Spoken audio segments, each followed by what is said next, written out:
A seção 2 de dissídios individuais do TST manteve a decisão que havia determinado a reabertura de um processo envolvendo o assassinato de uma trabalhadora no navio de cruzeiro.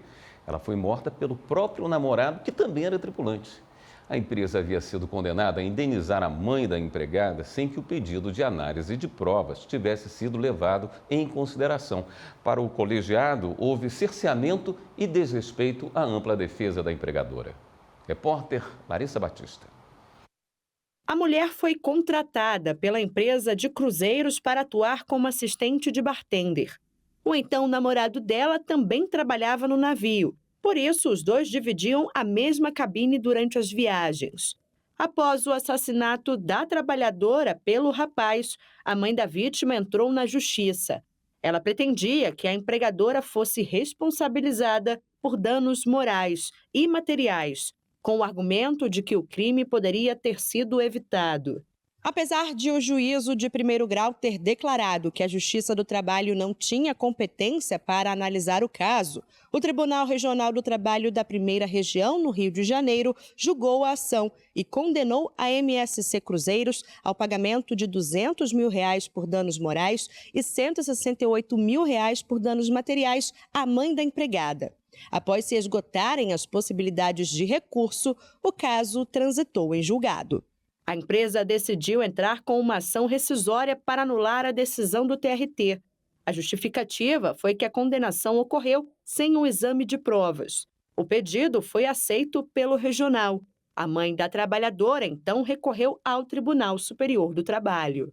Na seção 2 de dissídios individuais, a relatora do caso, ministra Morgana Richa, ponderou que a condenação se deu com base em culpa na vigilância. Segundo o alegado no processo pela mãe da trabalhadora, o fato de a vítima e o assassino estarem dormindo no mesmo dormitório viola a norma interna da empresa e era de conhecimento da tripulação o histórico de agressões sofridas pela bartender.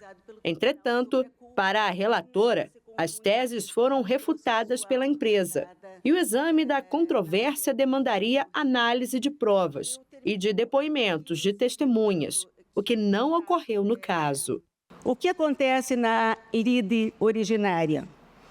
Após a contestação, vem a decisão de incompetência material da Justiça do Trabalho, não é realizada a instrução processual, não são avaliados os pedidos de produção de provas de ambas as partes, tanto da parte autora como da parte ré da reclamatória trabalhista. Esses pedidos não são analisados.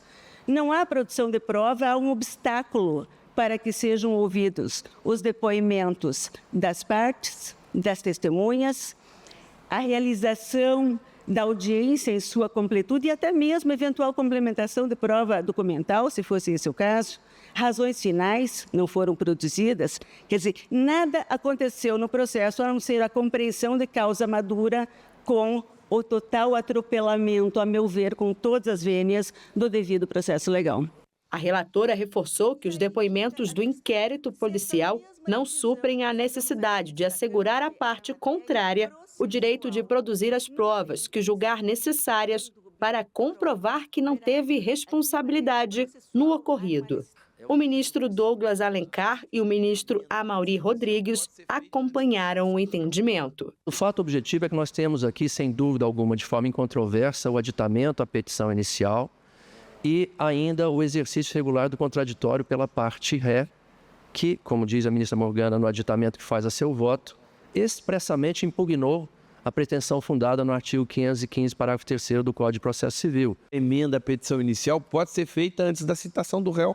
Isso é algo que se admite tanto na ação ordinária quanto na ação rescisória.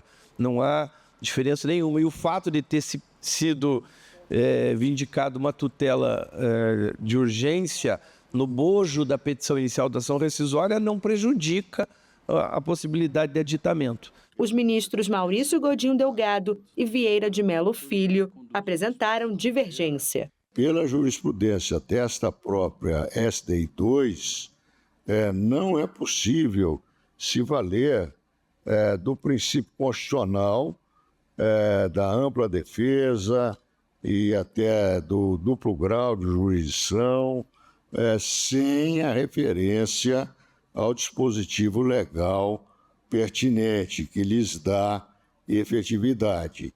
E, nesse caso, por razões que não cabe aqui levantar, o fato é que a parte não fez isso.